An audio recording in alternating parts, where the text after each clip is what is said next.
Hi, thanks for stopping by. If you're here, it's because you've had an experience with a toxic or a narcissistic relationship, and you're looking to make sure that someone else has experienced what you're going through, making sure you're not crazy, and looking for some type of confirmation. So hopefully you'll get it in this video.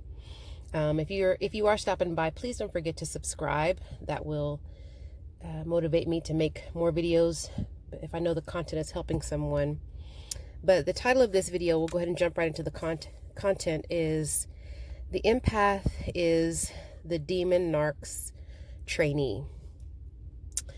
And the narcissist job is, or the toxic person, is to train you, and that training happens slowly, and it's an excruciating process that happens over time. And it's not until hindsight, until the relationship is over, that you actually realize what has just happened to you.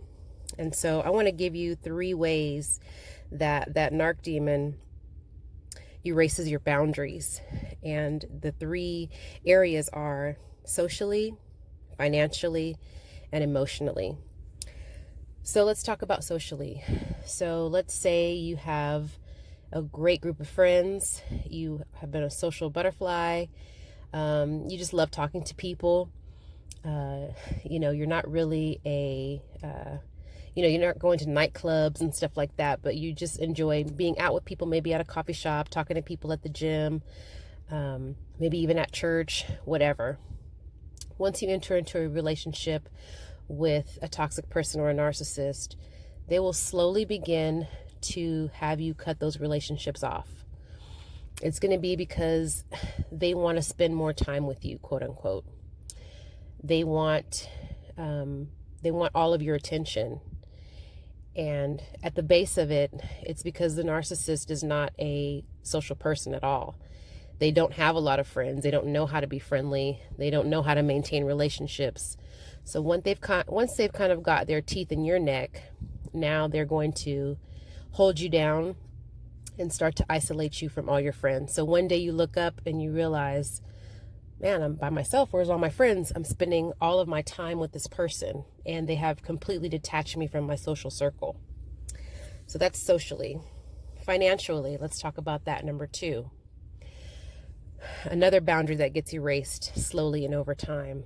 So the narcissist is also or the toxic person is also you always feel sorry for them. That is another tactic that they use on you. In the beginning of the relationship, they normally have this baseline story that grabs onto your heart and makes you feel, I feel so bad for them. This is a way that they get you financially. So they'll say things like, I can't pay this bill. Can you get it for me? And I promise I'll pay you back. Or, well, can you just take care of this? Maybe you find yourself going out to eat and you are the one that's always paying the bill. They always have forgotten their wallet, or they haven't gotten paid yet, or they always have some grand story about their paycheck getting messed up, or, something with their employer, someone owes them this. So something happens where they never have the money that they're supposed to have. So now you've become their bank. And because you feel sorry for them and because you love them, you're like, oh, of course, I'll do it. You go on trips and you're paying for gas. You're paying for the rental car. You're paying for the food. And before you know it, when you look up, you have begun to pay for everything. They have, again, sunken those teeth into your neck and taken just about all of your finances. But you being such a loving person, it's an act of love for you, but it's not for them.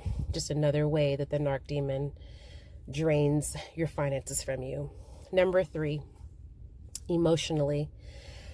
A narcissist or a toxic person will always get you emotionally. That's what the whole emotional abuse thing is with a narcissist, is they train you to, they do this thing called, I don't know how to describe it very well, but they do this thing where they keep you in like a fight or flight all the time, where they keep you on your tiptoes about everything. Like I told you, that baseline story that they tell you in the beginning where, maybe their parent hated them or their parent, abused them. And so You won't raise your voice in an argument. You'll let them talk to you any kind of way because you don't want to trigger those childhood memories, quote unquote, from that narcissist, and you don't want to do anything to hurt them. Maybe they've given you the suicide story, like I've always wanted to kill myself, and if you leave me, or everyone's always wanted to leave me, and so I feel like I'm going to kill myself.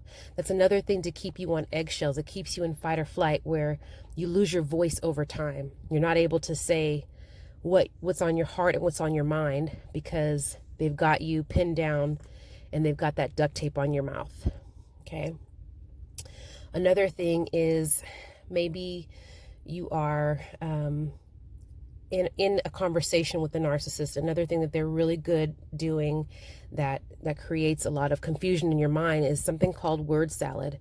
And that's where they talk over you. They change points all the time during an argument. If you say one thing in an argument, they grab onto it and now they start pointing the finger at you. Maybe they're coming home late from somewhere and you call them out on that, like, hey, where have you been? Next thing you know, they're like, my mom used to always yell at me like this, and why are you? You're like, hold on, I just asked a question. So they'll start to throw you off, divert the attention from them coming home late to now you're looking up, in every argument that you end up in, you are the bad person. And by the time you finish the conversation, by the time you finish the argument, you're like, what in the world just happened? What were we even arguing about? Word salad. They have you thinking that you're crazy. You are not crazy. Please remember that. Those are 3 of the things that I wanted to talk about: socially, financially, and emotionally, ways that narcissists erase your boundaries and begin to make you their trainee in their demonic training camp. We always say that your mind is the battlefield, and that is the place, your mind, your heart, and your soul, where the narcissist tries to destroy you. So I hope something in this video resonated with you. If so, you can leave me a comment. Don't forget to subscribe, and I'll see you in the next video.